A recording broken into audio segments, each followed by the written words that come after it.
Hey, I'm Amanda from Trifecta Fitness. We're proud to be Clarksville's new Get Fit headquarters. Trifecta Fitness is a state-of-the-art spin and strength training studio. Our spin studio is truly one of a kind in this area, complete with 20 state-of-the-art live fitness bikes and an incredible sound system. Our strength training is done in small groups of 6 or fewer, and all of our strength and spin classes are scalable for every level of experience. Come see us in the heart of Clarksville, just behind MAPCO at the corner of Old Trenton Road and Wilma Rudolph Boulevard. Call us for more info at 931-542-6265 or download our Trifecta Fitness app for a full list of upcoming classes. In October 2019, Arlington, Texas was chosen to be the home of a new national museum, unlike any other. The National Medal of Honor Museum will be a unique home of military history. The 100,000 square foot museum will house exhibits, archives, and artifacts relating to the 3,500 U.S. troops who have been awarded the medal, the nation's highest honor for valor in combat. The museum will have 31,000 square feet of galleries dedicated to U.S. troops who have received the award. The museum CEO, former Navy SEAL and NASA astronaut Chris Cassidy, said the museum will focus on education as much as preservation. The building will have 5 areas dedicated to Medal of Honor winners from the Army, Marine Corps, Navy, Air Force, and Coast Guard. The main gallery will be located in a central plaza under a 25,000 square foot slab of steel, which will appear to be suspended in midair. It will be supported by 5 pillars. Black Rifle Coffee is a corporate sponsor of the museum, as are the Dallas Cowboys. The museum's board also includes over a dozen major corporations and 6 Medal of Honor recipients, including David Bellavia, Patrick Brady, and Britt Slabinski. Army Staff Sergeant Bellavia was awarded the medal for clearing an entire house by himself on November 10, 2004, as a squad leader in support of Operation Phantom Fury in Fallujah, Iraq. He killed 4 enemy fighters and wounded a 5th in close quarters battle. Army Major General Brady flew and coordinated the evacuation of 51 seriously wounded men during a firefight in Vietnam in January 1968. Slabinski, a Navy SEAL chief and team leader, led a rescue team of SEALs during Operation Anaconda in Afghanistan in March 2002. Slabinski and his team flew to a mountaintop ambush site to rescue Petty Officer First Class Neil Roberts, who had fallen from the back of a helicopter. Slabinski led the team through almost constant combat against an entrenched Taliban force. Along with the board members, former presidents Jimmy Carter, Bill Clinton, George W. Bush, and Barack Obama serve as honorary directors. The museum is expected to open to the public in late 2024.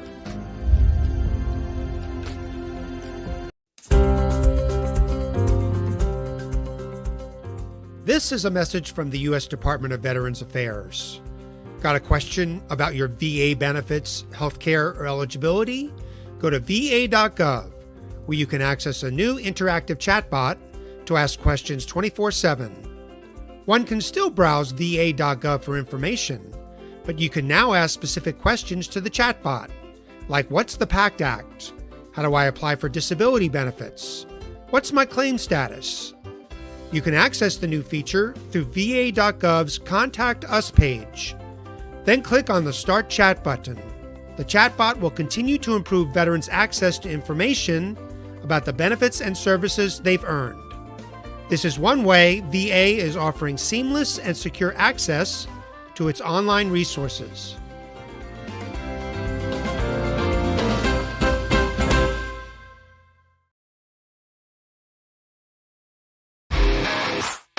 All right. Welcome back. Misfit Nation, the Misfit Nation Show. We are a show founded by a veteran and hosted by 2 veterans and a military spouse. Our mission is to get people to tell their stories to the world. If you're an author, share your tips with the Misfit Nation. If you're a musician or an actor, our audience needs to know how they too can get into the business. Coaches, we love our coaches.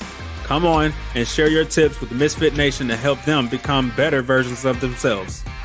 If you are a corporate leader or an entrepreneur, come on and show how you did it and how hard you have fought for success. If you are a veteran, first responder, or Gold Star family, we would love to have you come on and share your story with the Misfit Nation. we always have time for you.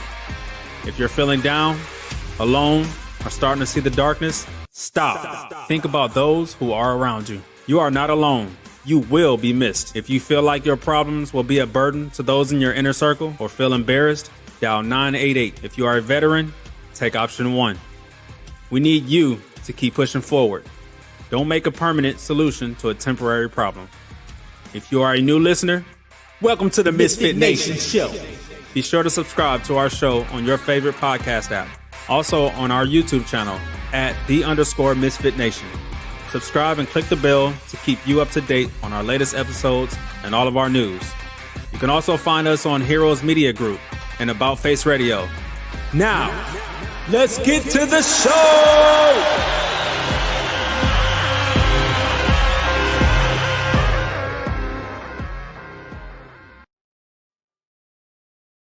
All right. Welcome back to the Misfit Nation. It's our Tuesday after dinner show. We had to call in a prayer this morning to get a guest to replace our guest that was supposed to be on tonight, and our next guest jumped at the opportunity. I'm glad that he was able to. I think we tried to do this a few months ago, and this time it's finally coming to fruition. But again, for the third show in a row, before we start, let's pause and think about the Tennessee State Trooper who was killed while trying to investigate a death of a construction worker on Highway 24 today in Tennessee. Keep his family in your thoughts and your prayers, and hopefully they'll be able to find closure at some point in that tragedy. So without further ado, our next guest is an Air Force Security Forces veteran. He spent 6 years active duty with 4 of those years, 4 tours overseas. He's experienced a lot during his time as a 50 cal gunner on area security operations, quick reaction force, route clearance, presence patrols.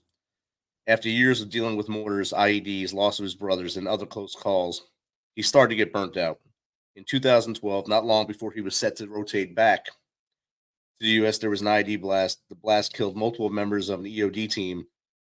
They all had families who no longer had a father, brother, uncle, or son.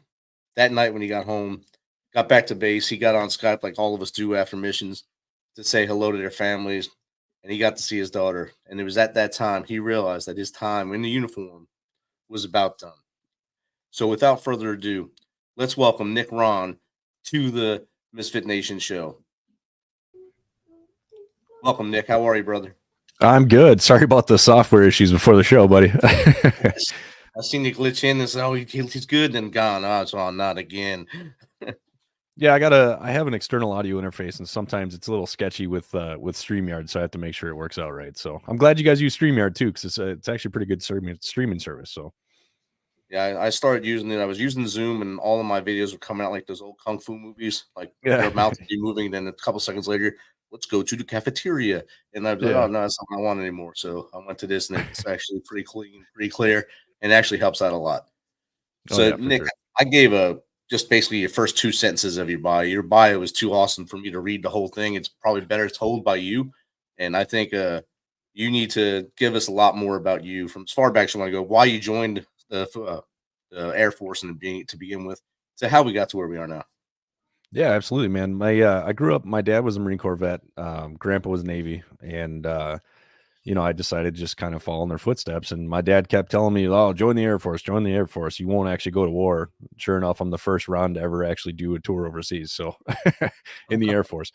But I mean, I wanted to be a cop. And that was probably my quickest way to becoming a cop is, hey, you got 6 months of basic training.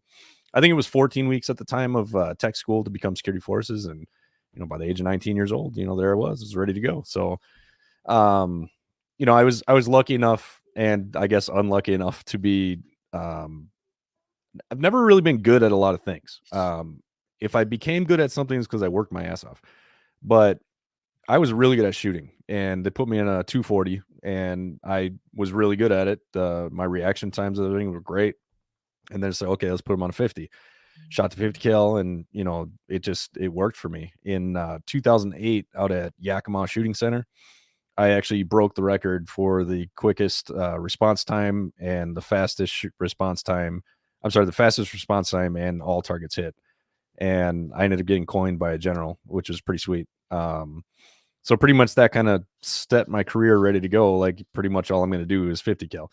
I was stationed over at Seymour Johnson Air Force Base, which it's more so of a deployment base. We have F-15s, so we're constantly deploying, going over and over again. I want to say my first deployment, and I say that with quotes because it was Qatar. So, there was it was a hard deployment sometimes because you got to walk a mile and a half to get to the gym to go to the Dairy Queen, and sometimes they're out of mint ice cream. So it was rough, man. After that deployment, I told my deployment unit manager, I'm like, dude, don't ever send me on something like that again. That was so boring. I was like, I want to do something. And then 2008, they come to find out I was pretty good at shooting 50, and every deployment after that, I was a 50 cal gunner. So, ended up going to Iraq twice, doing convoys. My second deployment, we were actually doing base security, and fourth deployment, I was out in Afghanistan doing area security operations, convoys, route clearance, stuff like that. So, yeah, like you said in the bio, that blasting that's happening, we weren't on that mission, but we knew those EOD guys. They had come on a few times on a couple IEDs that we had found, and it just got me thinking, like, I got to get the hell out of here. With how addicted I was to deploying, it's just a matter of time. And so I ended up getting out in 2012, and decided to start a new life as a civilian. But as many veterans figure out, it's not easy. It was a rough transition for me. Ended up doing my first 6 months, or my first year, I was a bouncer downtown Minneapolis. I'm not a huge guy. At the time, I was about 200 pounds. I'm 6'2", 6'1", is, about 6 feet tall now after my neck surgery. Did that for about a year, but, after, multiple different things, I just decided that's not a good life. Lucky enough, shortly after, I ended up getting a job at the Minnesota State Patrol, and I was a 911 dispatcher for 8 years. And after that, it was during my time with the State Patrol. I was still struggling pretty bad at that moment, and in 2015 ended up leading to a suicide attempt. I was an alcoholic and just hated my life, and I wasn't doing anything to make it better. I was doing what a lot of vets do that are in that situation, doing the exact opposite of what I should be doing. I was secluding myself. I stopped training jiu-jitsu, and I just separated myself from everybody. And eventually, after the suicide attempt, I called my jiu-jitsu instructor and told him, like, hey, he was going to Brazil to get his black belt. And I'm like, can I go with you? So I went to Brazil, and I ended up training jiu-jitsu down in Brazil, and decided I wanted to fight MMA again. I had done one fight in the military in 2009, and I beat a Marine, by the way. So Air Force is better than Marines. Just saying. A lot of Marines are going to be. So I started fighting MMA, and I figured that was going to be my vehicle. That was going to be how I'm going to get myself out of this funk. And it was doing a lot for me. And then I ended up breaking my neck in 2016. And that's when I had a big pause put on my life. I was told that it was going to be difficult for me to learn how to walk because I had a pretty intensive spinal surgery, because I had 2 vertebrae that were about a 1/4 inch turned. And I had the disc that was completely popped out and pinched off my nerve. And I lost about 1.5 inches of muscle mass on my right arm. So I couldn't even lift a 5-pound dumbbell, man. It was bad. And I decided that, you know what? I'm tired of outside forces controlling my life. I'm going to heal from this surgery, and I'm going to get better. And it was right about that time. This was only about 6 months after my suicide attempt. I'd already had one fight back. My first fight was in December. Ended up winning in like 1 minute and 13 seconds with an armbar. And I wanted to prove to people that jiu-jitsu is still one of the best martial arts in MMA. And I ended up finishing out my career. I was only 4-2, but I had 3 submission victories, which that's pretty sweet, right? So 2016, I started doing studies on epigenetics, neuroscience, brain activity. I started really digging into mental health because, not being able to fight, not being able to do what I love, that was making me start to go back down to where I was in 2015. So I decided to do as much as I can to learn why is my brain making me feel the way it's making me feel. So I dug into everything involved, with suicide, depression, PTSD, veterans and suicide crisis. Like I said, epigenetics, neuroscience, just trying to learn the chemicals of the brain, and how can I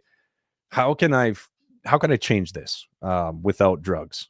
And eventually got to the point where I started meditating. I found Buddhism. I am not a Buddhist. I swear too much and I like meat. So you're never going to see me in a full monk robe anytime soon. But I like some of the theories from it, right? So a lot of it has to do with, with peace and love and inner peace and finding yourself. And I realized I didn't know who the hell I was. And it wasn't just reading about Buddhism that got me to that point. There was many, many other books and a bunch of other stuff. Eventually I started to decide, like, I don't know who I am. And I thought at the time I was an MMA fighter. I thought that's what I was supposed to do. At that time I was only 2-0, and I started focusing on meditation. Meditation is something that I realized really helped me find myself, because what you're doing when you're meditating, you're just going internal, right? A lot of people tend to be like, think meditation is like woo woo or whatever, but what are you doing? For the Christians out there, what are you doing when you're praying, right? You're talking to God. When you're meditating, all you're doing is you're talking to yourself. It's the only difference, right? So the more I learned about, certain triggers and certain things that were popping around in my head, I learned how to control them. And the more I learned how to control my thoughts, the more I learned, like, you know what, I can be and do whatever I want. And so after my surgery in April of 2016 in my neck, I told the doctor, I was like, I'm going to fight again this year. They're like, you're not fighting for at least 2 years. I'm like, watch me. And so I meditated every day. I started doing my own PT, and a month and a half after my surgery, I went in for my checkup. I had pulled out all my staples out of my neck because they were like rubbing on my spine. So I grabbed the pliers and just ripped them out because they're pissing me off, man. And the wound was healed. I didn't do it super early, but I think it took me about a month before I'm like, yeah, these got to go. And I go in there for my appointment. They do my MRI, and the doctor sits me down and goes, what did you do? And I'm like, oh God, what did I do? He's like, no, you're 100% healed. He's like, your neck looks stronger than it was before. And I'm like, sweet. And I was like, can I fight again? He's like, I don't want to say this, but yes, like, you're cleared to fight.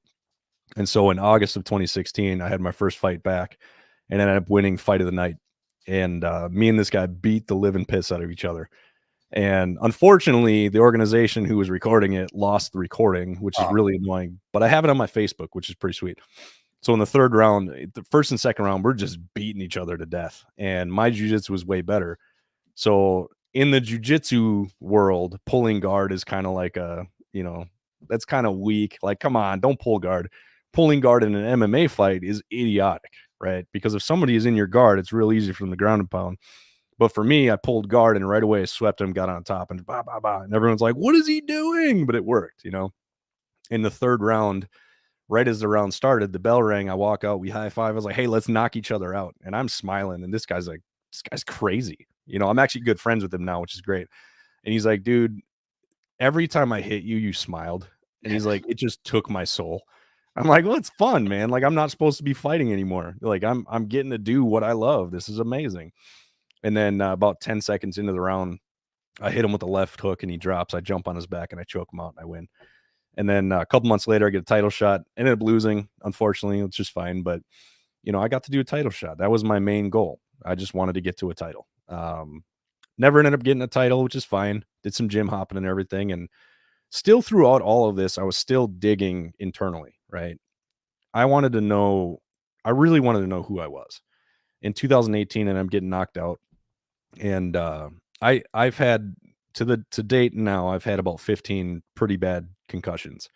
4 of them are classified as TBIs. Well, 5, because the one in December technically was. So I've had 5 TBIs now, and I realized that I can't keep taking this damage on my brain. So I decided to quit. Long story short, when I went to Brazil, I just so happened to meet a Brazilian hot rod model, and she flew to the United States a couple months later. We ended up getting married. And this was in 2016 when we got married. 2018, about 2 weeks after my fight, I started to dive into a little bit of a depression again. And about 2 weeks later, she left me about 4 days after she got her green card. So that was a big punch in the gut. So I gave myself about a week to just be depressed, to just not try to do anything to fix it. But at that 2-week mark, I was like, all right, figure it out. I decided I didn't want to fight anymore. I quit martial arts altogether. But I kept diving into this theory of I can control my thoughts. I can control how I feel. I don't need to be depressed. I don't need to be that person that I hate. So I decided from that point on, I'm going to continue to grow. Now, by that time, I had created what I call the 6 principle process. The 6 principle process is what I use with Warriors Next Adventure to help veterans pretty much reevaluate their life, to figure out what are some areas that I really need to focus on, what are some areas that I'm weak, what are some areas that I'm strong, and then how can we reframe a lot of the memories of the past to actually, either let go of some of that power that the past has over us and create a new life. Essentially, like a VHS tape. Let's record over everything, right? Let's get some new memories and new experiences in there. So after that, I ended up started to travel. I went to Sturgis, accidentally partied with a bunch of Hells Angels one night. That's another story. It was a good night, but they were all veterans. And, I'm sitting here talking to these guys, partying, having fun. I may or may not have forgotten what happened that night. But I woke up the next morning and I got a text message that said, "Hey, meet us at One Eye Jack's." And so I go down there. And these guys are like, "Hey," and I'm like, "Oh my God." I was like, "Guys, I don't remember anything from last night." They're like, "Seriously?" And so there may or may not be a video of me jumping on a stripper pole and pushing a stripper back saying, "Move, I got this." And so after I watched the video, we start talking and I tell them why I'm there. And like, it's kind of like a vision quest kind of thing. I was like, I'm just trying something new. I was like, I'm going through a divorce and I'm not happy. And I'm trying to find out like, what is happiness? There's a movie called Hector and the Search for Happiness. And I saw this right before I decided to go to Sturgis. And long story short, he's a therapist that realizes he doesn't understand what happiness is. And he thinks he can't help his clients. So he goes on this big quest all around the world. And it inspired me to travel. And that's when Sturgis happened. And then a couple months later, and I'm going to Hawaii. When I got a divorce, I had about 60,000 points on a credit card. And I was like, you know what? Divorce present, going to Hawaii. And every single day, I ended up renting a Subaru and I brought a tent and I just camped all around the island. I camped on top of the mountains. It's called Olamola Three Peaks. I camped right up at the top. And every single day I ended up getting in conversations, and it always happened to be veterans. Every time I started talking to these guys, I would tell them why I was there, and the conversation would get to this point. And I would start telling them about my suicide attempt and how, I'm trying to figure out how to fix me. And I started realizing that every time I would have a conversation like this, the other people would start opening up about their suicide attempts or their depression or all of the things that they were struggling with. And that's when I was like, I got it. Vulnerability is the issue. That's the key. The key to helping somebody fix themselves is being vulnerable with them and letting them share their story. But you have to build an environment for them to share their story, right? Especially with vets, because a lot of us don't want to talk. So shortly after that, I started sharing my 6 principles with other veterans. And I realized that my process that I built for myself, it's working for other people. And my last night in Hawaii, I ended up meeting up with 2 friends that I went to high school with. And I told them my whole story. I told them everything from the beginning to the end. And both of them looked at me like, you gotta start a blog or something. And so about a week later, I started Warriors Next Adventure. It was just a website with a blog. And about 3 weeks after that, I decided, you know what? I'm going to go climb Eagle Mountain here in Minnesota. Not really a mountain. It's like 3 miles up, or it's 3 miles round trip. And it's maybe like 500 feet in elevation gain. It's pretty small. It's like 2,000 feet. And I took 6 other veterans with me. And I did what I was doing while I was traveling. I shared my story because these guys didn't know. At this time, I had never publicly talked about my suicide attempt. Nobody knew. And except for one person, but I'll rewind to that in a second. So I ended up taking these guys up there. I shared my story, told them about my suicide attempt and my depression, my PTSD and everything that I was struggling with. Every single one of these guys opened up about a time that they were depressed, they were suicidal. And I started giving them advice, things that I did to get myself over the hump. And every one of them within an hour after that, when we got home and everything, had sent me a text and said that was one of the most healing hikes I've ever had. I'm like, this is what I need to do. So about 3 months later, Warriors Next Adventure 501c3 was formed, and we've been taking vets mountain climbing. We ended up getting race cars. We had a wolf sanctuary for quite some time, which was awesome, but ended up closing down, unfortunately.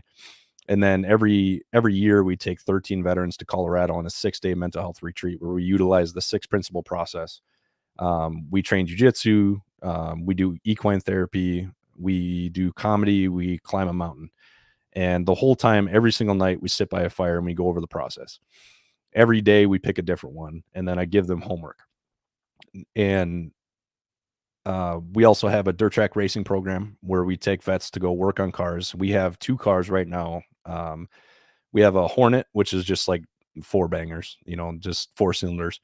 And then we're building a street stock right now. It's a 350 Chevy, and it's a 78 Monte Carlo body, I believe. I might be wrong in the year. So veterans get to work on these cars, but they also get to race. We let veterans race the Hornet. And to date, I think we've had 19 veterans race with us. We've taken a little over 75 veterans to climb mountains. And December of 2019, we started in April 2019. December of 2019, I decided to start the WNA crisis line. And to date, we've had 124 veterans call the crisis line, and they're all still alive. So now I've had about 19 years of crisis intervention work, and I've never lost one. So in a nutshell, that's who I am, and that's how I got to where I'm at. And that's something to be proud of. Every step along the way, you hit the nail on the head. You learn lessons everywhere you go. And you're a quick learner.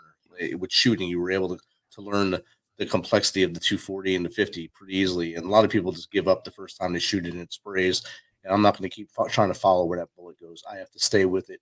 And that's something that a lot of people just quit when they do. So kudos to you for staying with both of those beautiful, like antiquated weapons now, I guess. But the 50's been around since my dad was in Vietnam. Actually, probably before him, the 50 was around.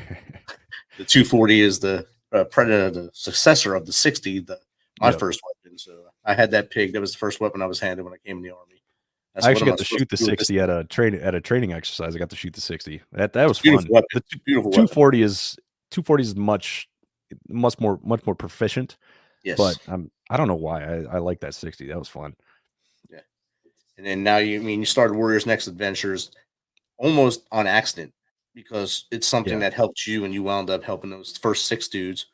And now 75 dudes later, you're still helping them. And now you have the hotline, you got your garden as well, the business. You didn't even speak about that in your talk here. So you have a business, you have a nonprofit, and you have the hotline. You have lots of stuff going on.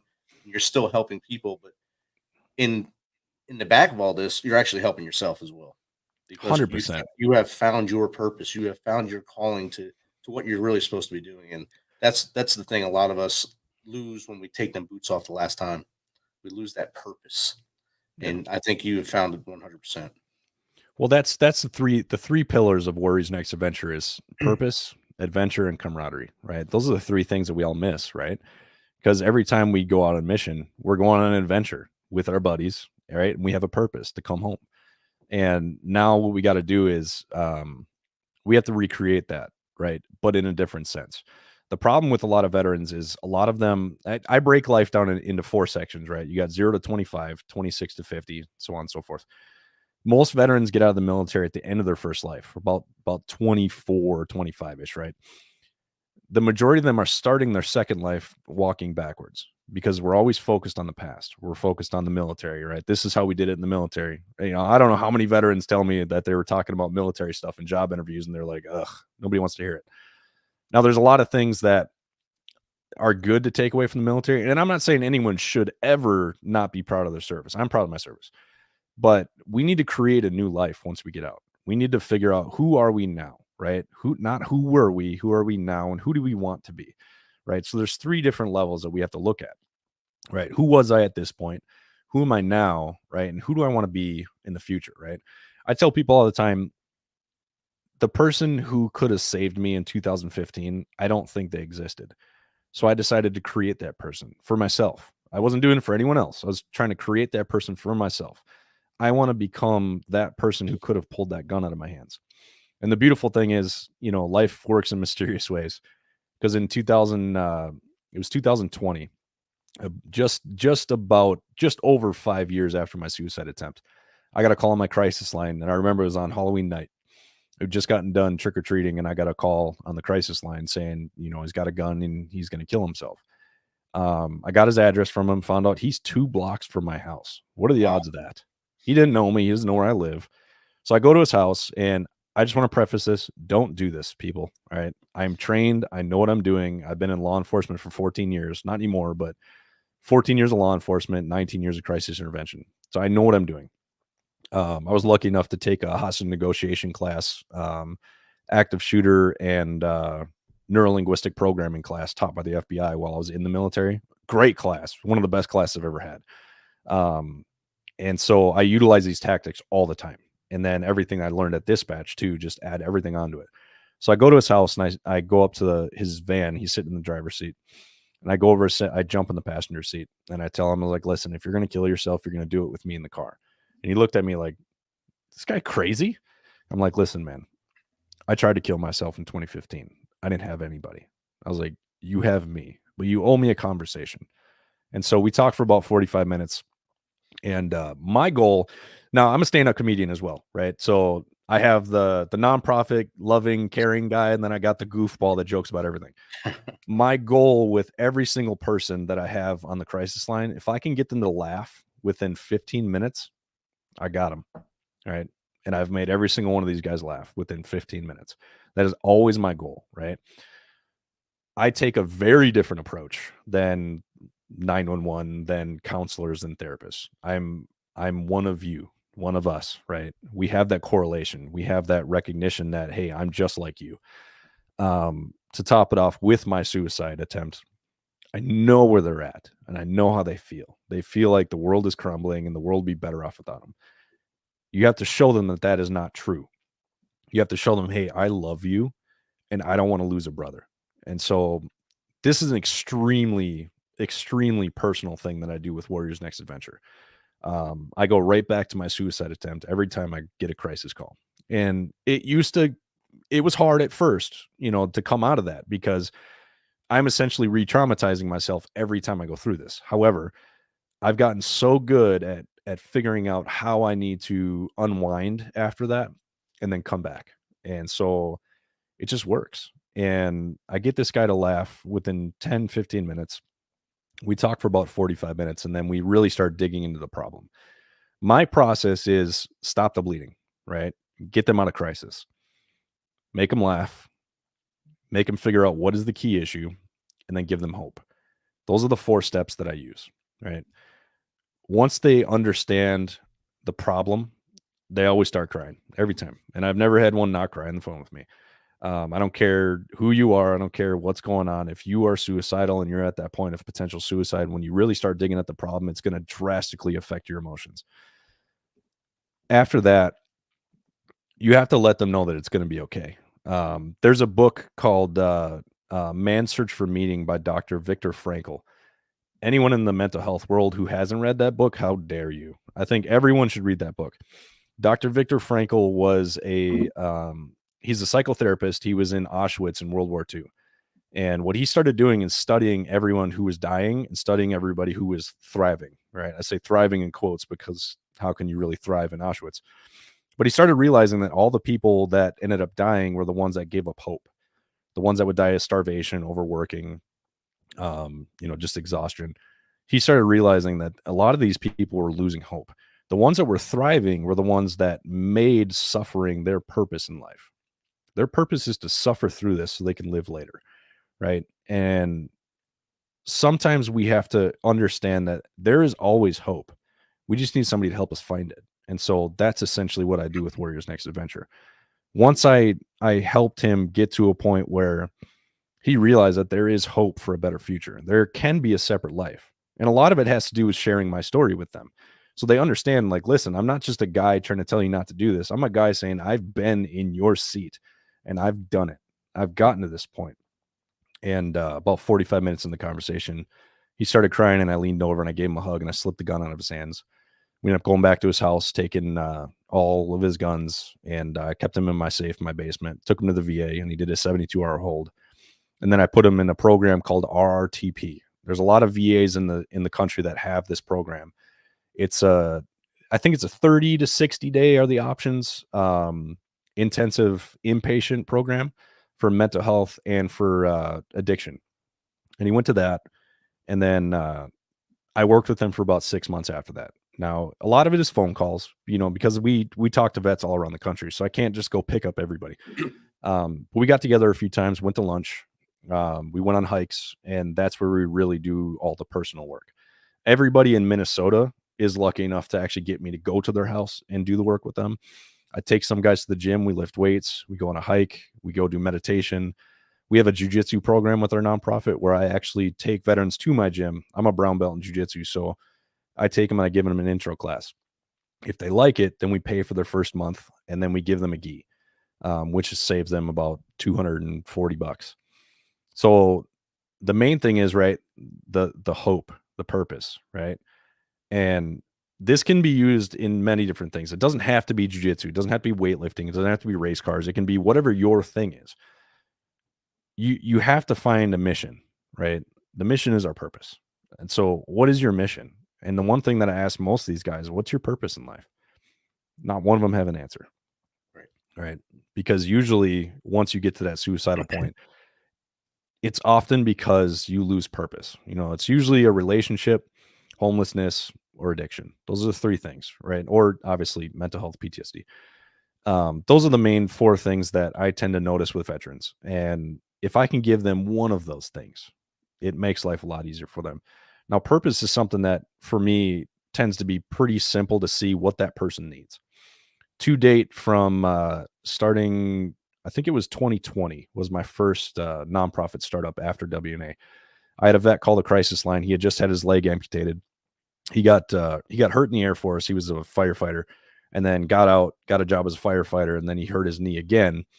And he was addicted to opiates for about, I can't remember. I think it was 5 years. And then he finally went to the VA and said, just cut it off. Yeah, I can't do this anymore. So he was actually laying in bed after the surgery, and he was suicidal. And he just started Googling, you know, veteran nonprofits, and Warriors Next Adventure popped up. And so we start talking. And by the end of the conversation, I asked him, what's your purpose in life? And he's like, just sat there in silence. You know, I never say anything after I ask that question. I want to hear them. I want them to think about it. And after a few minutes, he's like, man, I have no idea. And I was like, what do you love?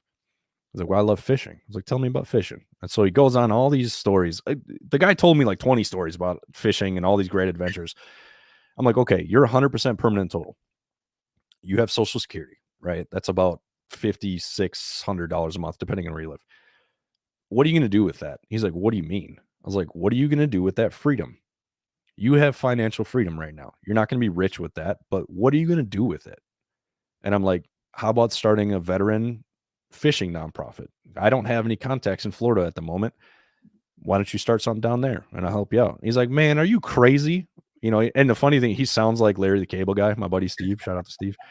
So he's like, man, are you crazy? He starts going off on this hillbilly twang. And I'm like, bro, let's talk next week. Think about it. He calls me back a week later. He's like, dude, X22 Adventures. I got it. Let's go. And so I helped him start his nonprofit, and he's taken a little over like 500 veterans fishing. The guy told me he's only raised like $25,000 since 2020, and he's taken that many veterans fishing. It's amazing, right? Since then, I've started 25 nonprofits around the country.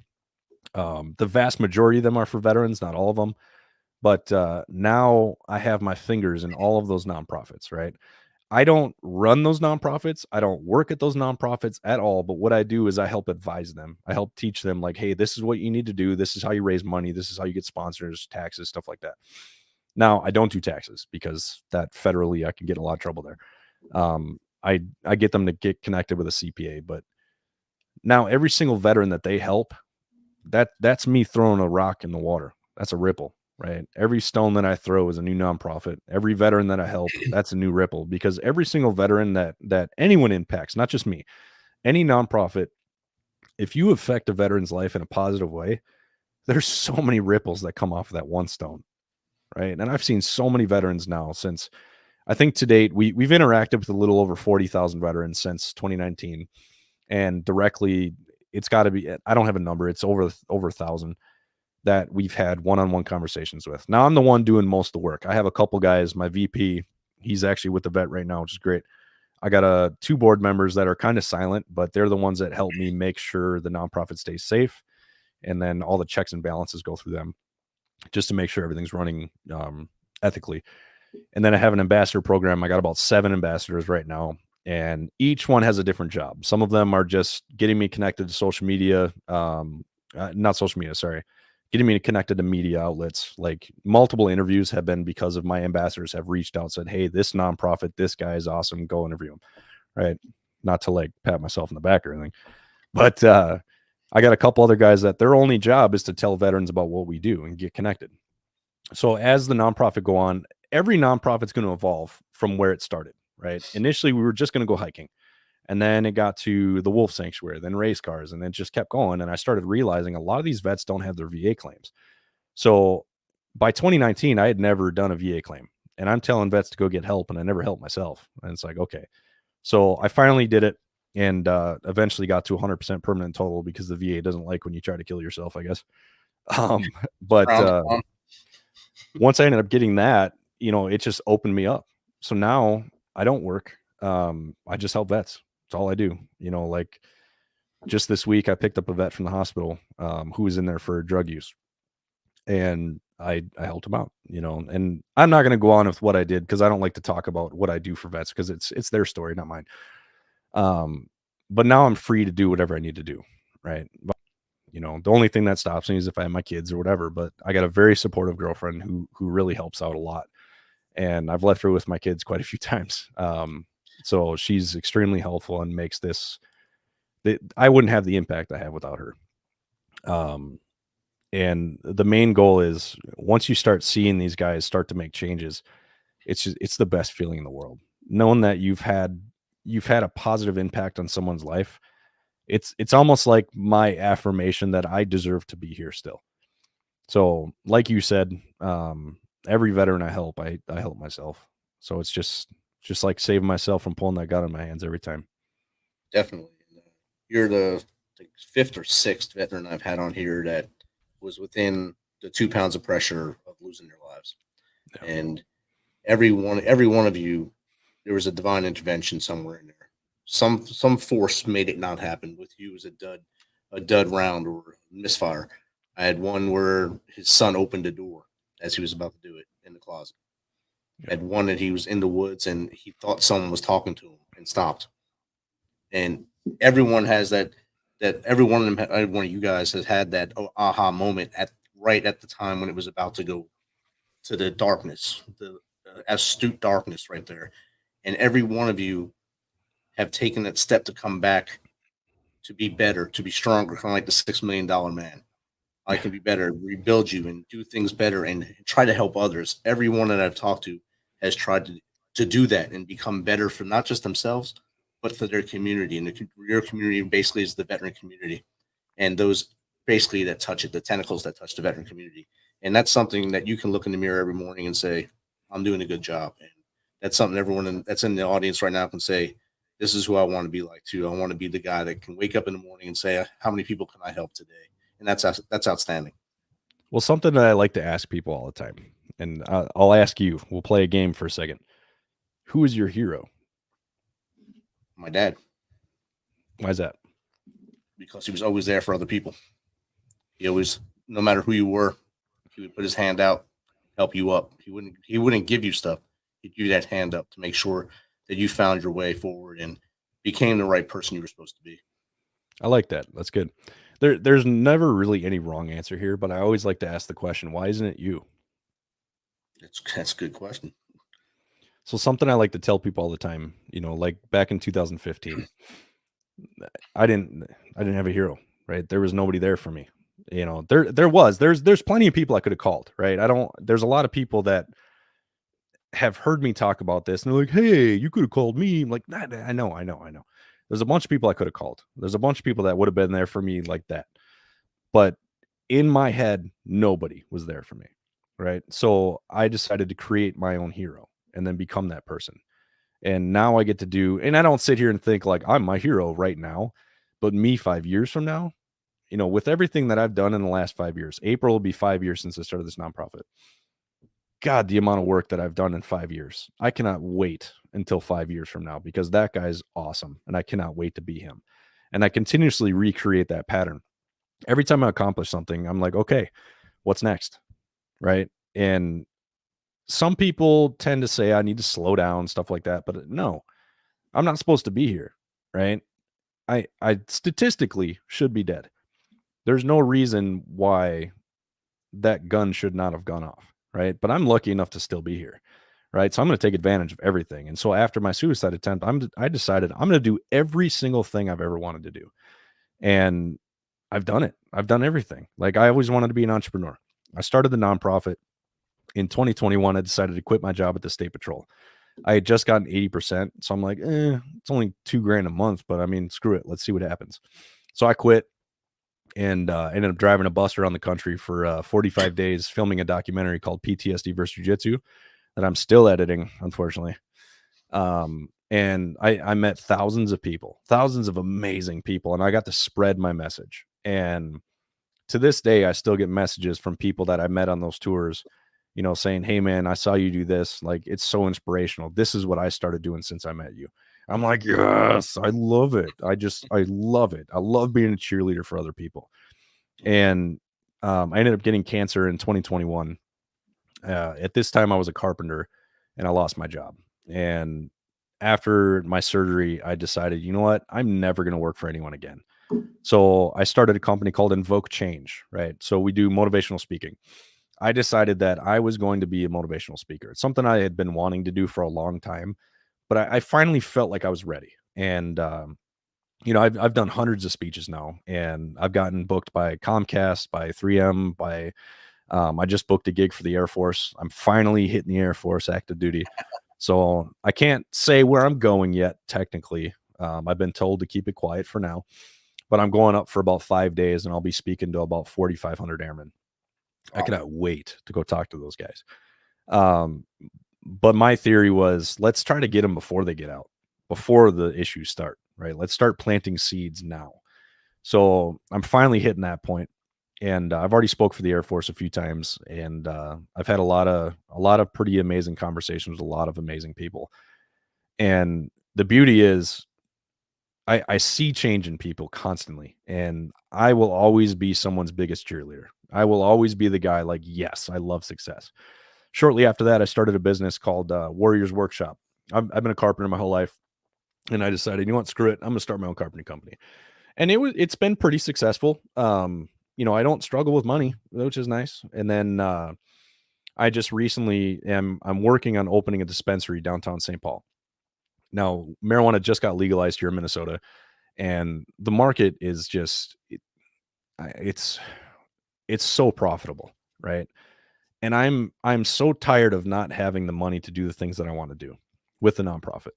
So what we're going to end up doing is we're opening up, and I'm sole owner, and my VP is actually going to be my GM, which, you know, I love the guy. He's literally my go-to. Shout out to Josh. So once we open up, the space that we're getting is way too big. It's 2,800 square feet. We don't need that space for a dispensary. So we're taking 650 square feet, and I'm going to be donating that to the nonprofit. So I'll be paying out of pocket for the nonprofit's actual office. The good thing is it's got its own side door, so it will be completely its own space. We're going to put up walls and everything. So I recently started doing meetings with Vets Court. Are you familiar with Vets Court? Yes. Like Veteran so, yeah. So a lot of Vets Courts people, they have to do like 3 social gatherings a week. But I went down to Vets Court, and I gave a speech to the judge in front of the whole court. And I talked to all the veterans, and the majority of them were struggling to find groups. So once the store opens, we're going to be starting a Vets Court group, right? So it'll be a group where Vets Courts people can come in and get their social group time. But I'm essentially going to do the same thing that I do with WNA. We're going to help them find out, what's your purpose? You know, why do you continue to go down the bad road, and how can we get you back on course?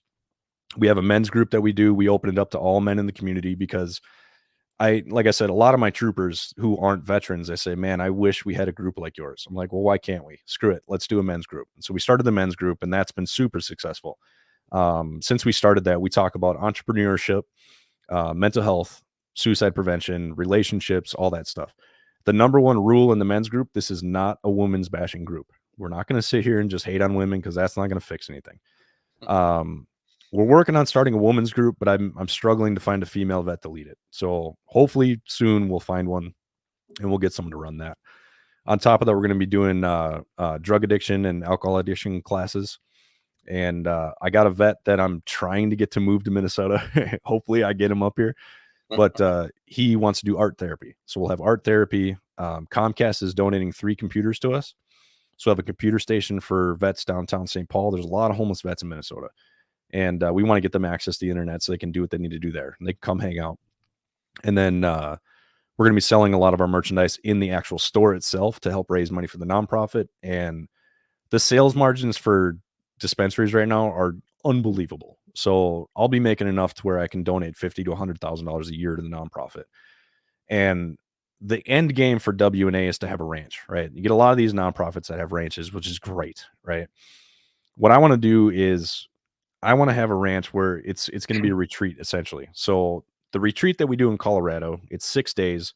It's pretty intense because I put them through a lot of stuff and I make them dig into some memories that aren't so fun to talk about. I want to start doing that monthly here in Minnesota. So what I plan on doing is having 2 outbuildings, 60 by 100 feet. One of them is going to have a garage in there so we could do the race cars. We can work on cars. If vets want to rent out a stall, they can rent it out for free. We'll have a carpentry shop in the back because I've been a carpenter since I was 16. We're going to be teaching woodworking classes out there. And then the upstairs above the carpentry shop, we're going to have a podcast studio. We're going to have a meeting room. We could do big gatherings. The next building is going to be a full weightlifting gym and a jiu-jitsu gym. Outside, we're going to have gardens. We're going to teach veterans how to garden because I got quite the green thumb, believe it or not.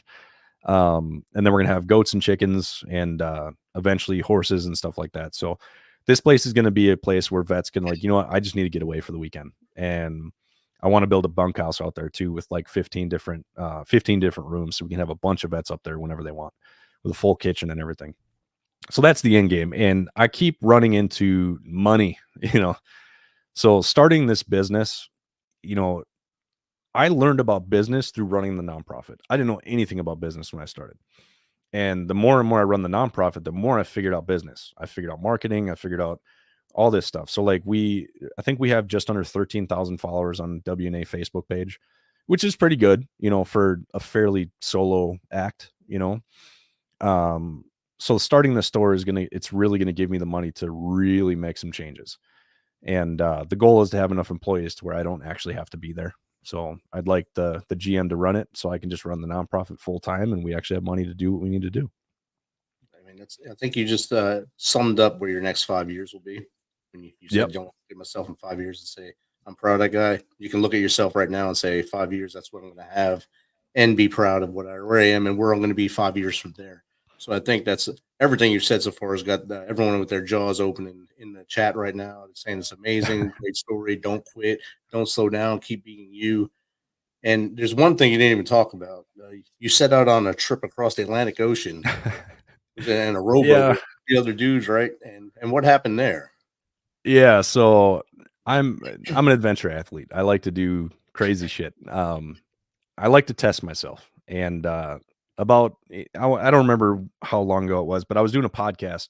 I have a podcast called Warriors Next Adventure Podcast. It's usually about mental health, comedy, again, because I'm a comedian. So, I mean, I say a lot of off the wall stuff. But we also interview a lot of nonprofits, right? Because I want to use my platform to help other nonprofits that may be a little smaller to get a bigger voice. And I was interviewing Bryant. Yeah, I'm absolutely an adrenaline junkie, that's for sure. I was interviewing Bryant. He was the founder of Fight or Die. And so I heard a story about some goofballs who bought a boat and tried to row across the Atlantic Ocean. I'm like, these guys are idiots. And that's the first thing that I thought. I'm like, why would anyone do this? So I did the podcast with him, and the whole time, 2 of my ambassadors and one of my board members was listening to the whole thing. And within 20 minutes of that podcast ending, all 3 of them had sent me a message like, dude, this is crazy. And the next thing you know, Chad's saying, hey, man, I contacted Fight or Die. They said if we got a team together, we can row the ocean. I'm like, no, I'm not doing it. No, this is stupid. I'm not doing that. And after about a month and a half of him just grinding it at me, I have a saying with this nonprofit called explore everything, right? If you're suicidal and you want to kill yourself, you got to explore everything first. And that's impossible because there's so many different things to do on this earth. You cannot explore everything. It's impossible. Anyone who says they've tried everything is a liar, right? There's no way. There's so many different things in this world that you can try for mental health, for sports, activities, hobbies, that it's endless. He's like, how is your slogan going to be explore everything and you're not going to explore the ocean with me? I was like, you son of a bitch. I'm like, fine, let's talk to him. And very quickly after that, we got a slot on the we're supposed to do 2023. And then the 2022 team backed out. So we were like, screw it, let's take the 22 team. So what we ended up doing was the Talisker Whiskey Atlantic Challenge is now called the World's Toughest Row. So what we set out to do is we flew to the Canary Islands in Brain in La Gomera, sorry. We flew to La Gomera in Spain, which is an island just off the coast of Africa. And it was a 3,000-mile row to Antigua in the Caribbean, right? Now, this is a race of about, I think there was 43 boats, 43 teams the same year we did it. And there was 4 of us total. So what you do is it's a 28-foot rowboat. It's 5 feet wide. And there's a cabin in the front, cabin in the back. So 2 people are rowing for 2 hours while the other 2 people are sleeping, eating, doing their business in the bucket, whatever you got to do. And then you switch 24/7 rowing nonstop. And so the pace that we're on day 16, and the pace that we were on, we would have done it in about 45-ish days. So hold on one second.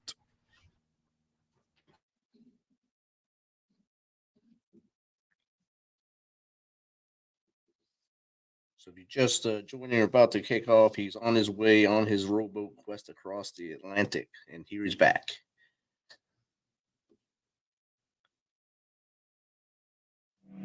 You there? Yep, gotcha. Oh, I can't hear you. 1 second. Give me 1 second. I'm sorry.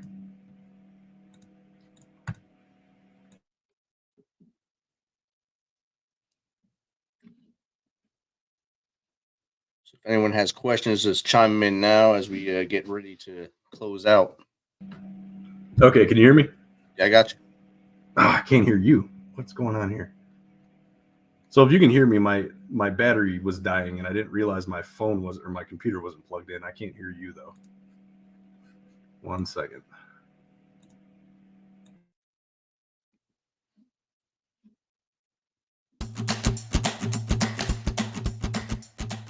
This message is from the U.S. Department of Veterans Affairs. Did you serve in the military? If so, you can obtain a free lifetime pass to more than 2,000 federal recreation sites. These sites are located across more than 400 million acres of public lands, including national parks, wildlife refuges, and forests. The lands host activities to fit any lifestyle: hiking, biking, fishing, camping, and much more. Gold Star families are also eligible for these free lifetime passes. Plus, they cover entrance fees for a driver and all passengers in a car, or up to 3 additional adults at sites that charge per person. Obtaining one is easy. Just go to the National Park Service website, nps.gov, or the National Park Service app.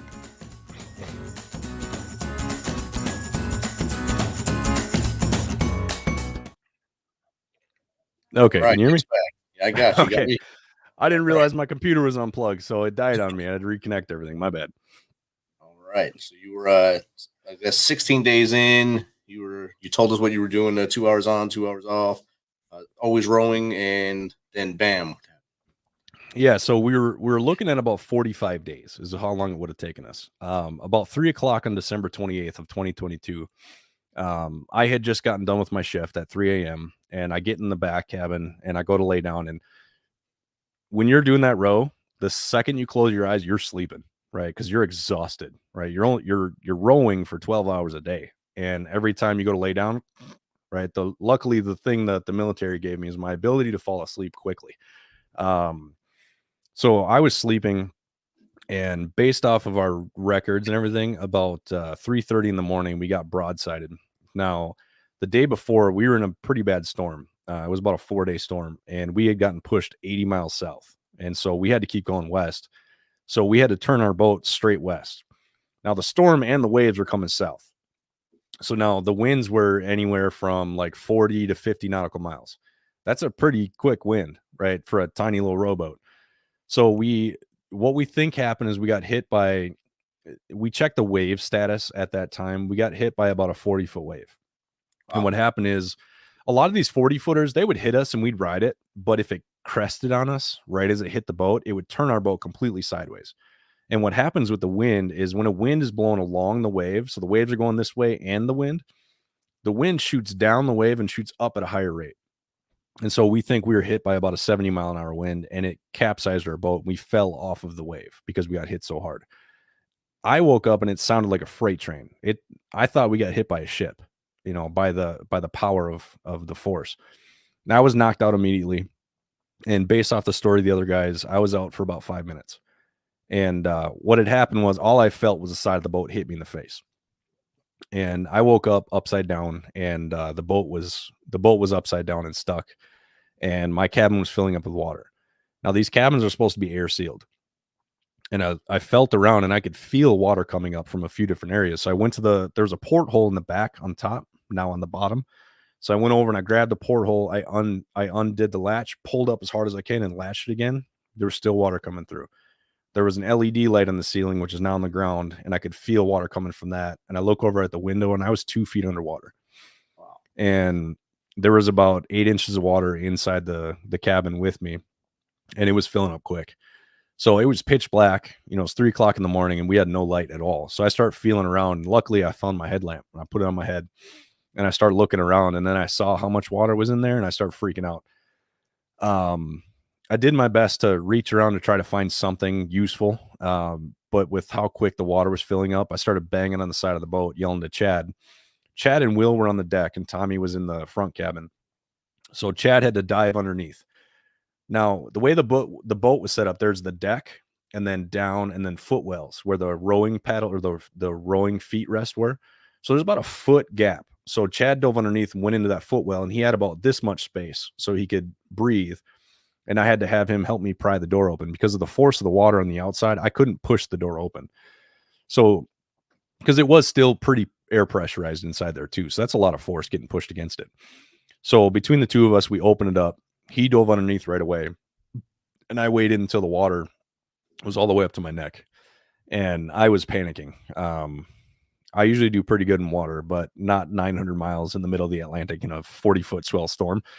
So I started freaking out a little bit, and I took 2 breaths and I said, dude, you got to go. And so I took a deep breath and I dove down.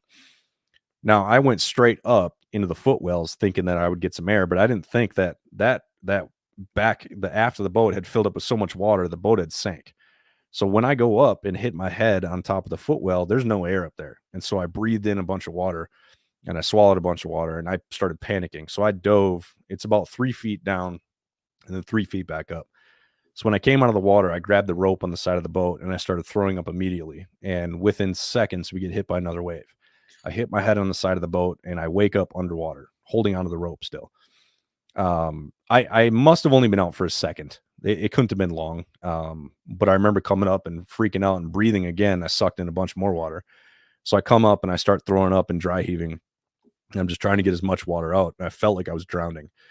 There's a thing called dry drowning. When you inhale so much water, what happens is your lungs have so much water inside of it and it gets sucked into all those air pockets. Your body can't retain enough oxygen. So I was struggling. So they had already pulled the life raft and the life raft was floating in the way because when they cut the life raft down, they accidentally cut the rope that connected it to the boat. So I swam to the life raft, jumped inside, and I put my feet in it and I put my hands out and I started swimming back towards the boat. And I grabbed a rope on the side of the boat. The rope was only about a 1/4 inch thick. So every time I got hit by a wave, it would rip the rope out of my hands. So from here all the way down, I had a cut mark. This was all the way down to the bone, and this had all the fat and muscle hanging out. It was disgusting. So every time water got in it, it was just the nerves. Oh my God, I screamed every time. So while this was going on, Tommy was in the front cabin gathering supplies because he still had air in his cabin. Will was underneath with the bilge pump, just pumping to keep that water out so Tommy could get all the supplies that we need. Chad went to the side of the boat and grabbed a knife and started cutting off all the supplies we needed that were on the side of the boat, like our go bag that had I think we had a parachute flare, it had a sat phone and a VHF radio. Or I'm sorry, the VHF radio was in the cab. We had water and there was supposed to be a bunch of food in there too, which we found out the hard way that we didn't have any food. All we had was a bag of candy. So Tommy and Will end up getting into the life raft. We tie up to the boat.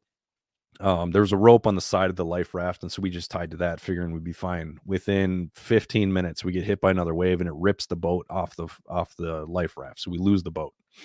Now at this time we're northwest of Cape Verde, about 900 miles off the coast of Africa, in 40-foot swells in the middle of the night with 4 guys that weigh about 200 pounds in a 3-foot by 3-foot life raft.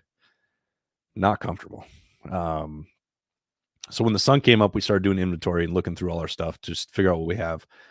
The sat phone got wet and wouldn't turn on, so we had no contact with anyone. We all had personal devices. They're called EPIRBs, and they immediately go off when they hit water. So the U.S. Coast Guard confirmed that our EPIRBs went off. I'll come back to that in a minute. So we're sitting inside this boat, and they always told us 18 hours to rescue. We're like, all right, 18 hours. We set the clock. We're like, we're going to get rescued by 9 o'clock tonight. It was like 9 or 10 or whatever. And so we started doing Mayday calls every 30 minutes. We turn the radio on. We'd say, Mayday, Mayday, Mayday. This is Whoopee Crew. Our boat capsized. We're in a life raft. We need rescue. And we would just continue doing that throughout the day. Now, back to when I first got in the life raft. When Chad was cutting off everything off the side of the boat, he grabbed the bag and I threw it in, and then he handed me the knife because he had to swim over and grab something and come back. So I put the knife in my mouth because I don't want the knife to poke a hole in the bottom of the life raft, right? That'd be a bad day. So he comes back, hands me something. I go to grab it. Now, mind you, my right hand, I'm holding on to the rope on the side of the boat to keep the life raft connected. I grab it with my left hand. I throw it in. I got a knife in my mouth. I'm going to grab it. We get nailed by a 40-foot wave, and it rips the rope out of my hand. I go, fuck. I just yell at the top of my lungs. The knife pops out right into the top tube of the life raft. Oh, man. So we're stranded at sea in a life raft that's deflating. So luckily, I think quickly, I throw the knife as far as I can, and I jam my thumb inside, and I plug the hole. And it actually stopped the leak. So here we are in the middle of the day. Life raft is half sunk, and our sat phone doesn't work. Every 30 minutes when we turn the radio on to call, we pump up the life raft. Because this is a tiny little dinky pump that came with it. So we're just sitting here just pumping, trying to make sure this thing doesn't sink. So we start looking around. We figure out that we have 4 bottles of water. They're 1.5 liters each.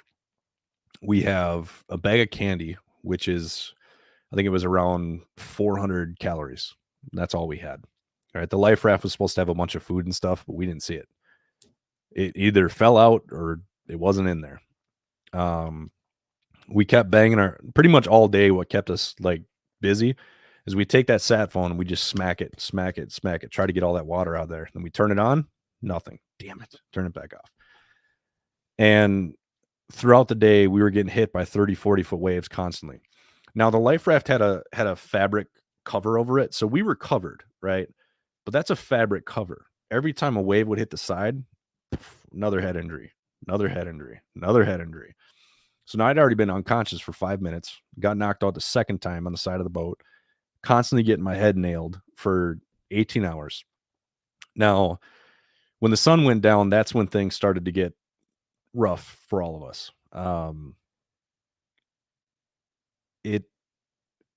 It got to a point where I started to really think, like, what the hell did I just do to myself? Like, what did I do? What was this worth? Like, I'm going to lose my family. And, I had regrets with the family, but the only regret that I could think about or things that I never tried was stand-up comedy. I had never done comedy. And that's something that just was killing me because it's something I've been wanting to do my whole life. I love comedy. I've been a huge fan of comedy since I was a kid. I've seen every comedy special on Amazon, YouTube, Netflix, whatever. I've seen them all. And it's something that really stung. And so I kept holding on to that. Like, I need to do comedy. And then I started thinking about the nonprofit and started thinking about all the veterans that I had already helped and thinking about all the ones that, I wouldn't be able to help if I didn't make it. Now, I'm not saying I'm the only one helping vets, but this passion of mine with the nonprofit is so deeply ingrained in my heart. I didn't want to lose it. And, obviously I didn't want to lose my kids and my family too. But I started holding on to that. You know what? I've seen my future and this is not how it ends. I know where I'm going to be in 5 years and it's not going to be in a casket. I got things I need to do with my life. And I already said that, a gun couldn't kill me. Cancer couldn't kill me. Fuck it. The ocean's not going to kill me. I'm going to make it. And I kept that with myself constantly. I did a lot of meditation too, because there's nothing else to do. We're not going anywhere. We can't look outside because we're getting blasted by waves left and right.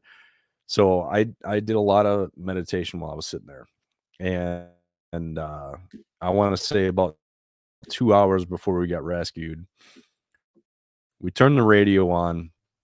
We do a mayday call. Mayday, mayday, mayday. This is Whoopee crew. We're in a life raft. We need rescue. And we heard click, click. I was a 911 dispatcher for 8 years. I know somebody hurt us, right?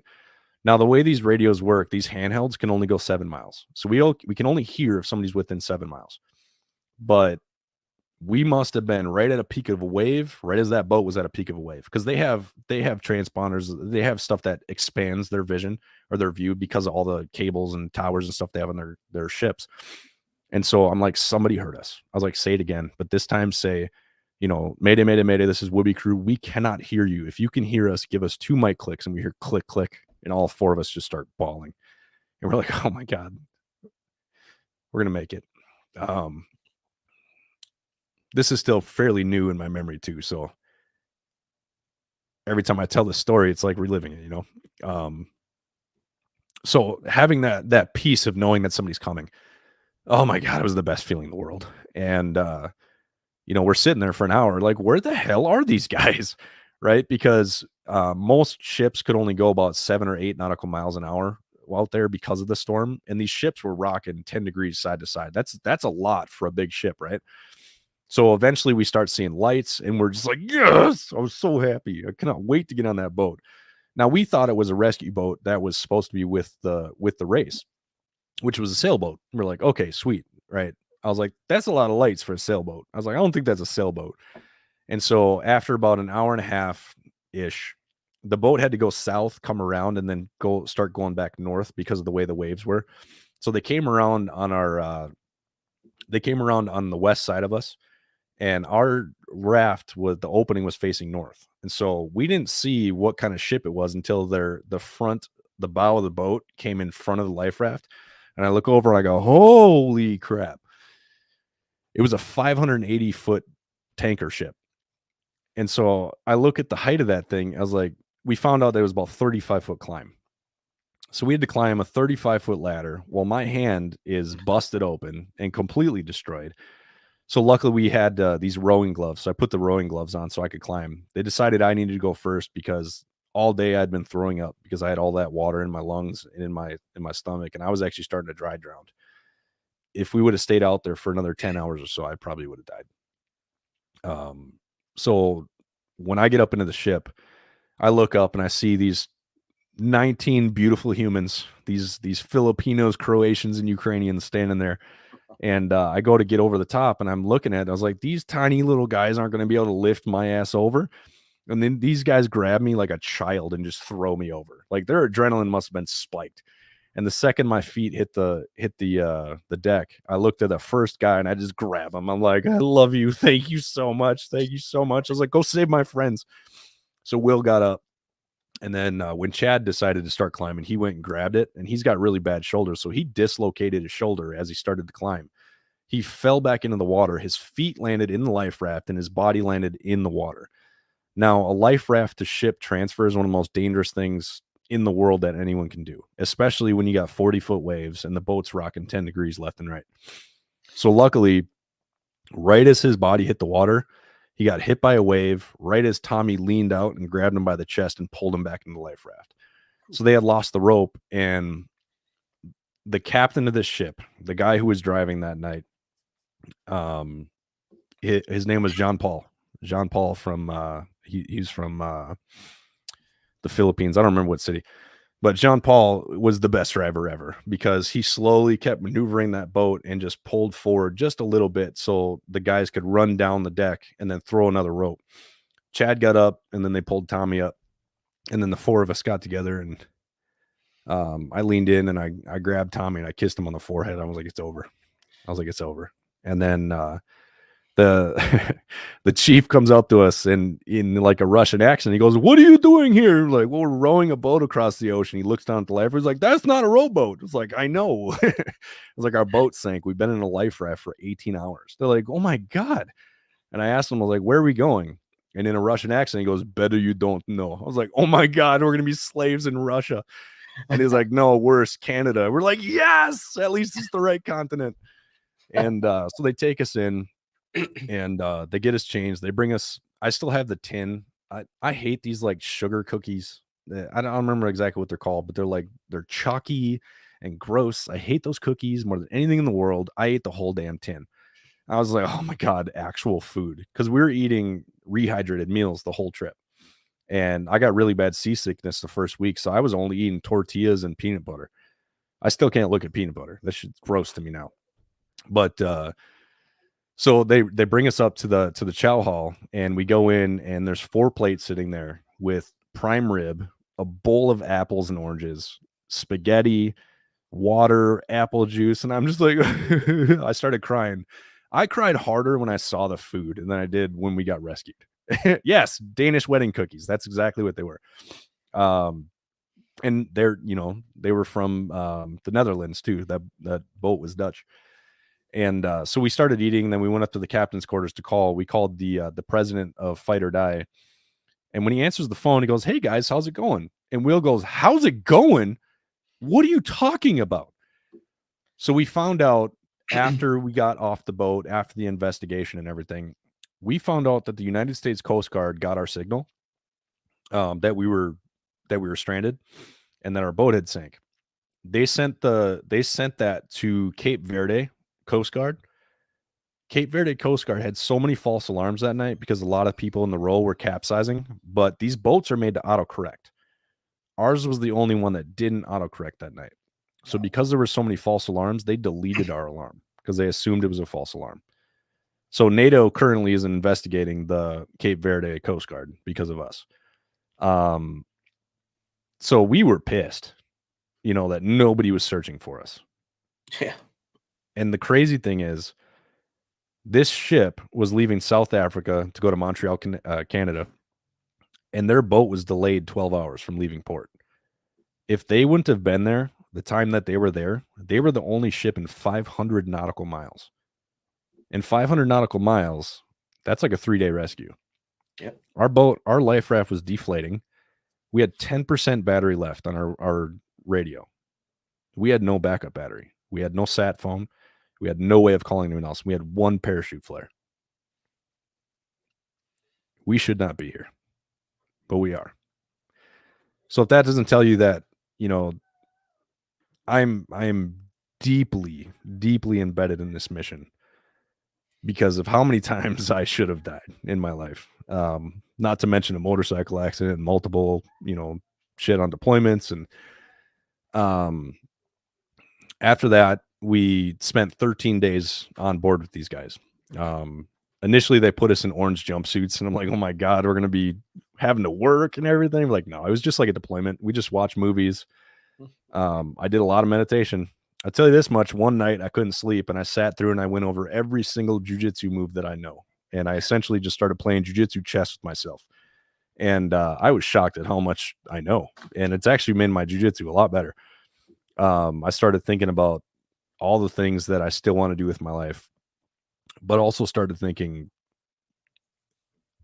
I need to be more cautious with my choices now.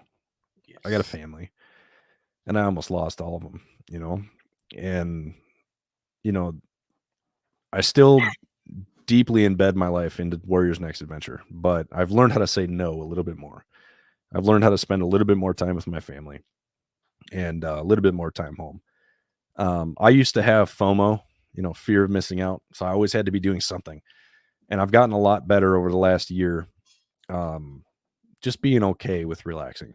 And that's something that I've struggled with for a long time. And I can sit at home for the day with the family and not do a damn thing for work and be just fine with it. All right. Even with that, I still run 4 businesses. I'm getting ready to open my 4th one. They're all fairly successful. I help advise 23 different nonprofits. I've helped start, I think, 17 businesses now. I don't remember exactly what I'm at. I don't have the numbers in front of me. I continue to help open new nonprofits. I continue to expand. I continue to do all the things that I want to do because, hey, I'm alive. I have a purpose. I have a mission, and I got things to do. And I kept telling everybody, like, I got shit to do. I don't have time to die. I said the same thing when I had cancer. I got shit to do. I don't have time to die. Cancer's not going to beat me. And, you know, the big aha moment was, you know, that night, we wouldn't be alive if we didn't do everything for each other. Everything was for each other. Every single thing we did. Chad dove underneath to help save me. I held onto that life raft and destroyed my hand and destroyed my thumb to try to keep us alive. You know, Tommy dug through and gathered all the supplies we needed to survive. Will dove underneath and sat in the water the whole time Tommy was in there pumping out water. We all worked together, you know, and if there was anybody else out there, I don't know if we would have made it. We had the perfect team. There's a documentary coming out about it called Fight or Die, and I believe it's going to be coming out in the next few months. They're pushing for Netflix. I'm supposed to get a cut of it very soon, and the trailer alone is, wow. I watched it and it was unbelievable. And if anyone Googles Nick Rahn, Care 11 News, Care 11 News did a really nice special about the rescue. And there's actual video footage of the rescue in that interview. So if you want to see some of the craziness that we went through, you can actually see us climbing the rope to get into the boat out of the life raft. There's a lot of pictures of us on the ship. We made really good friends with all the guys in the boat. Paul, Alan.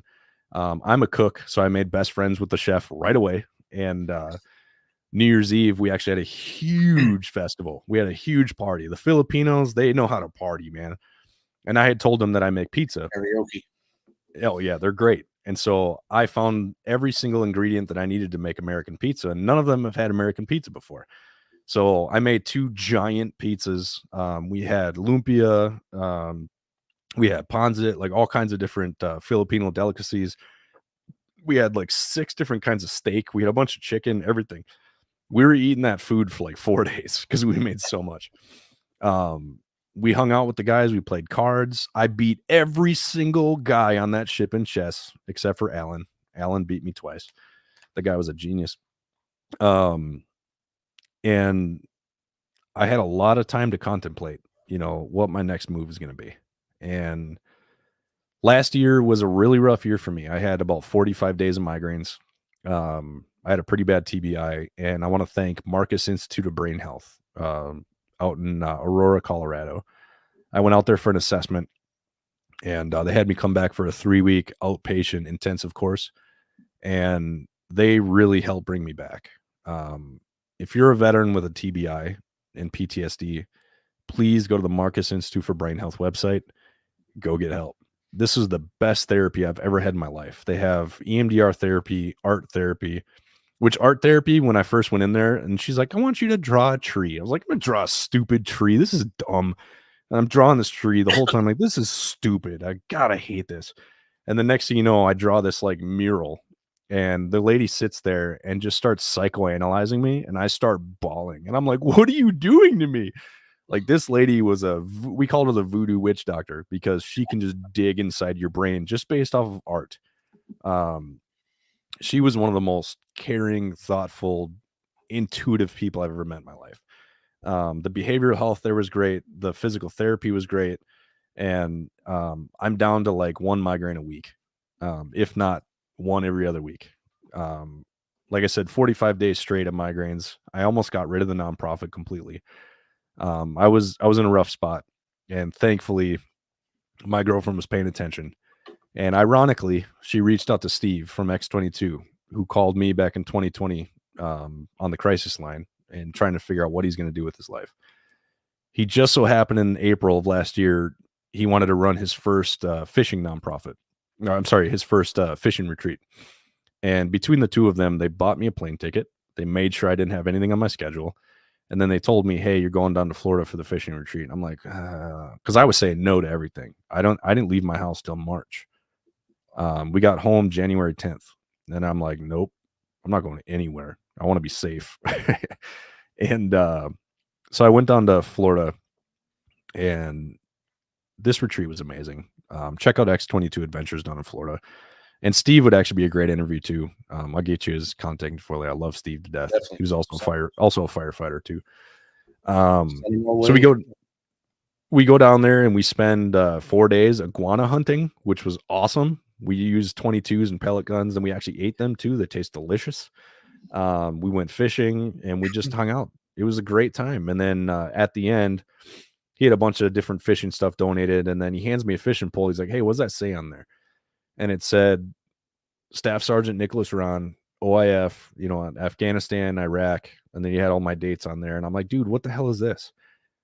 And mind you, I was thinking about getting rid of the nonprofit. I was getting ready to stop everything.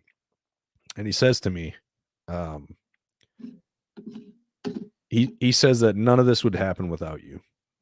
He's like, I wouldn't be here without you. These veterans wouldn't be here without you. This nonprofit wouldn't exist without you.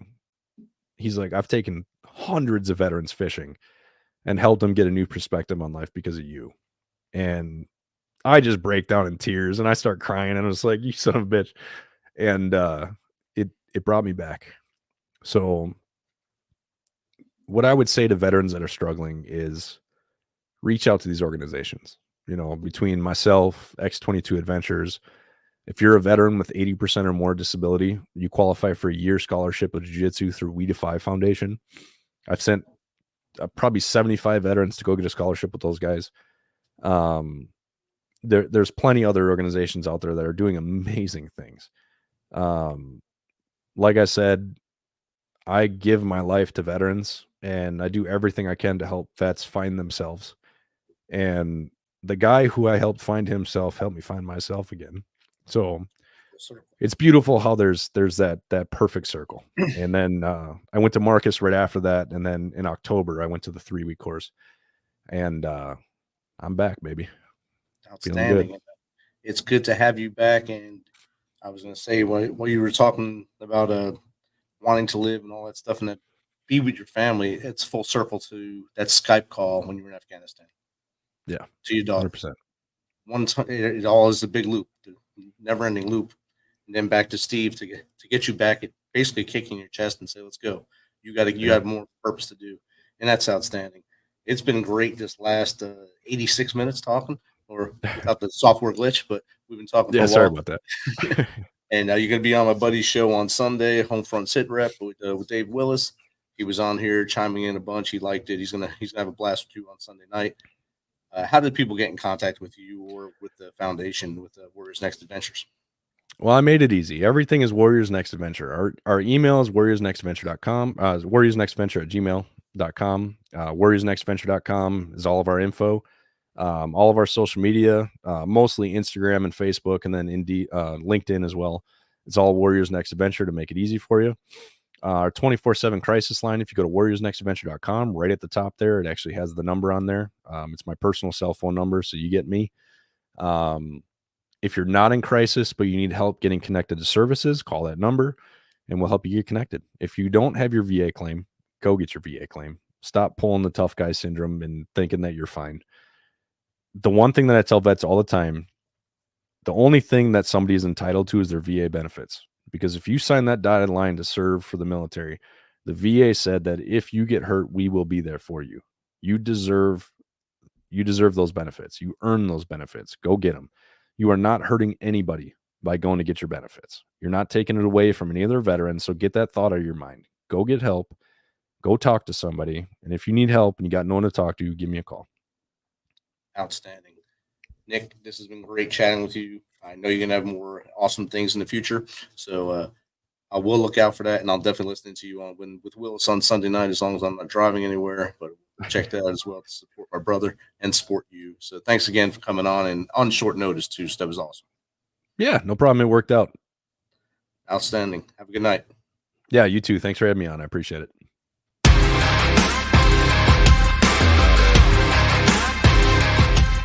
Thanks for checking us out and being a part of the Misfit Nation Show. Don't forget to visit our website at themisfitnation.com. That's themisfitnation.com. Check out all our past episodes and get some of the great Misfit Nation gear for you and your family. As always, be humble, stay hungry, and keep hustling, because we are Misfit Nation. Misfit Nation.